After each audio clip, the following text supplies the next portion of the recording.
For 20 long years, Evelyn Parker showed up every day at Bright Edge Enterprises as a janitor. To most employees, she was practically invisible. The woman pushing the mop, the woman wiping the break room counters, the woman they only noticed when something was wrong.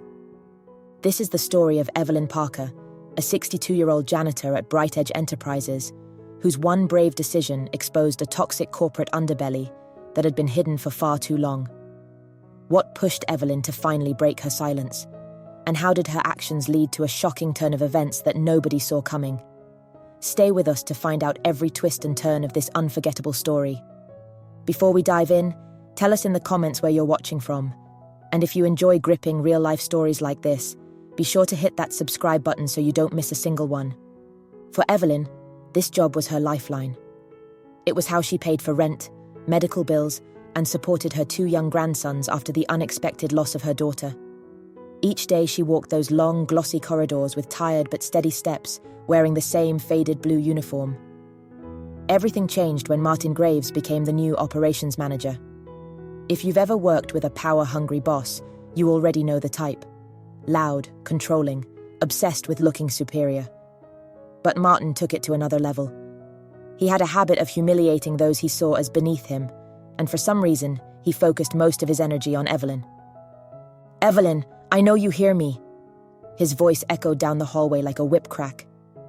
Evelyn froze, quickly turning around, mop still in hand. Her heart pounded in her chest. She could see him walking toward her, flanked by 2 junior employees. Their faces were filled with a mix of awkwardness and second-hand embarrassment. "Are you seriously still cleaning this hallway? I've seen glaciers move faster than you." Martin's voice dripped with sarcasm. He crossed his arms, making sure everyone could hear. "You missed a spot there, and there, and there." He pointed at random, like a tyrant marking a map for conquest. The 2 employees glanced at Evelyn, their faces flushed.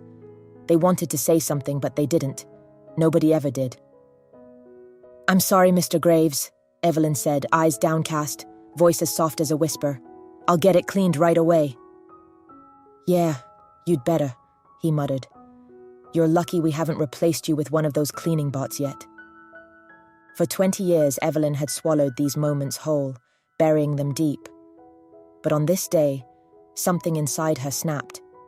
Maybe it was the look of pity on the faces of the employees. Maybe it was the exhaustion from working back-to-back shifts. Or maybe it was just the realization that she had endured enough. Whatever it was, something changed in Evelyn that day. Her hands tightened on the mop handle. Her heart pounded, but this time it wasn't from fear. It was something else. Anger, self-respect, dignity. She slowly raised her head, and for the first time she looked Martin Graves directly in the eye. "You know what, Mr. Graves?"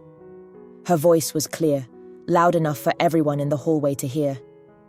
"I've worked here for 20 years. 20 years. I've seen managers come and go.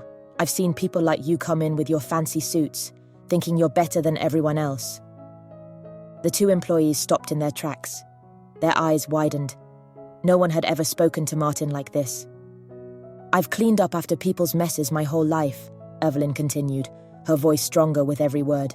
"But I am not cleaning up after your ego anymore. You don't get to talk to me like that. Not today. Not ever again." A hush fell over the hallway. You could hear a pin drop.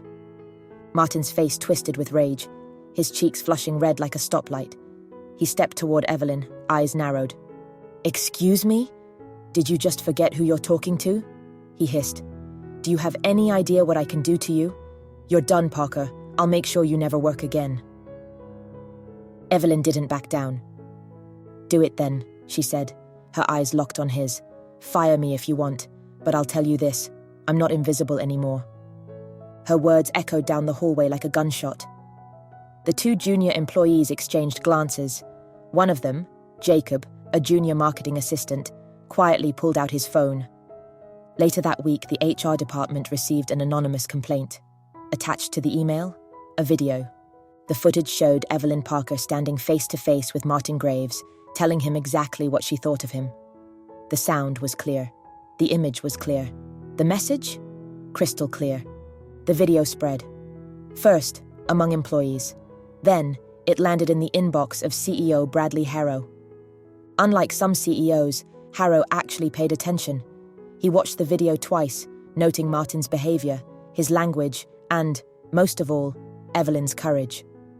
Harrow didn't wait. The next morning, he sent a company-wide email. All employees are invited to a meeting at 10 a.m. sharp.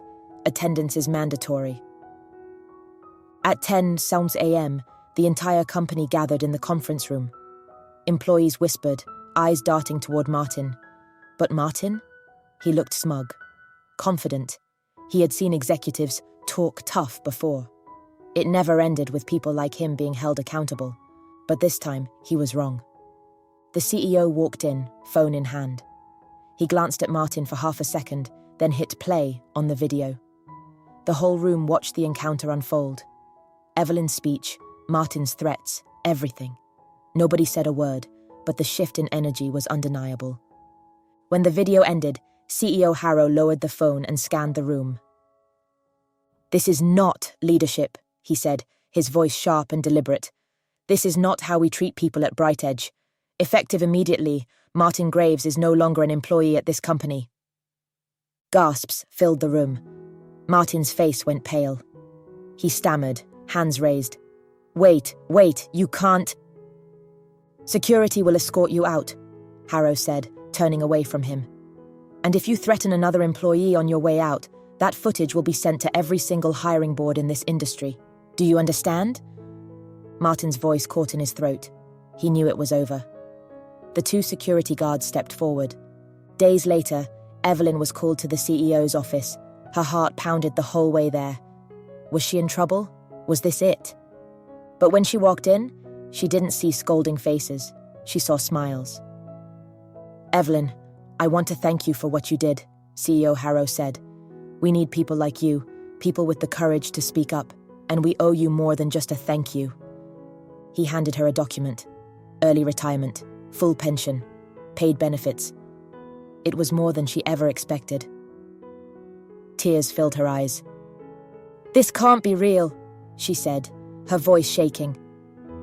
"Oh, it's real, Evelyn," Harrow replied. "It's long overdue." "So, what do you think? Would you have had the courage to do what Evelyn did? Sometimes it only takes one person to speak up to change an entire system. If this story inspired you, hit that like button, share it with a friend, and comment below. What would you have done in Evelyn's shoes? Courage is contagious, as they say.